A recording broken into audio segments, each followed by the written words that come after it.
কিরে খসরু, তুই কি জীবনে ভালো হবি না? দালালি করতে কি এতই ভালো লাগে? ওরে শালা নিকৃষ্ট মানুষ! দালালি করতে কি এতই ভালো লাগে? আর কত দালালি করবি ভারতের?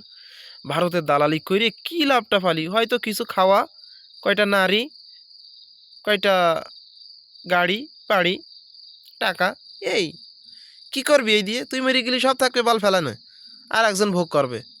আর তুই তো পাপের সাজা তো পাবি, আর তোর সন্তানরা যা কামাবে তা তো আছেই। কিরে খসরু, তোর তো এই 17 বছরে কোনোদিন আমি মিডিয়ায় কোনোদিন তোর ছবিটাও দেখিনি, চেহারাটাও দেখিনি। আর 17 বছর পরে এই ছাত্ররা আন্দোলন করেছে, এই আন্দোলনের সাথে তোদের কোনো কোনো বিন্দু পরিমাণও সাহায্য ছিল না। যারা পথের মানুষ, যারা গরিব মানুষ, তারা সাহায্য করেছে। কিন্তু তোরা যে এত বড় একটা দল, এখন তো বিশাল দল দেখা যাচ্ছে, এখন তো বিশাল কর্মী দেখা যাচ্ছে।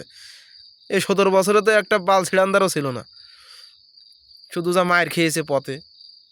আমি চাই আওয়ামী লীগ আরও আবার ফিরে আসুক, এই বিএনপি নামক যে দল, এটা একেবারে নিঃশ্বাস করে দিক।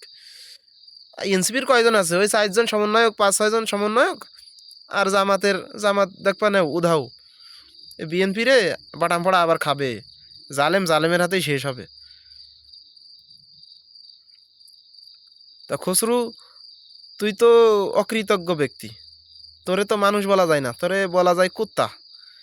যেরকম কুত্তার লেজ সোজা হয় না, তোরা ওই যে 2001 সাল থেকে 2005 সালে যে বিএনপিরে ডুবইছিস, পরপর 3বার দুর্নীতি চ্যাম্পিয়ন করে খালেদা জিয়ার সম্মান মাটির সাথে মিশইছিস।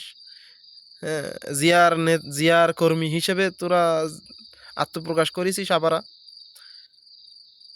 আসলে তোদের চরিত্রই ভালো না। তোরা হচ্ছে আয়নার সামনে যেরকম সুন্দর দেখা যায় এরকম সুন্দর, কিন্তু আয়নার বাইরে চলে গেলি তুমি মানুষ কি পশু সেটা দেখা যায় না। ঠিক আছে, এইটা হচ্ছে তোদের ভেতরের ডিফারেন্ট। ভালো হয়ে যা, মন্ত্রী হয়েছিস, দেশের জন্য কাজ কর, মানুষ ভালো বলবে, মানুষ তোরে চাবে আরও 5 বছর ক্ষমতায় থাক।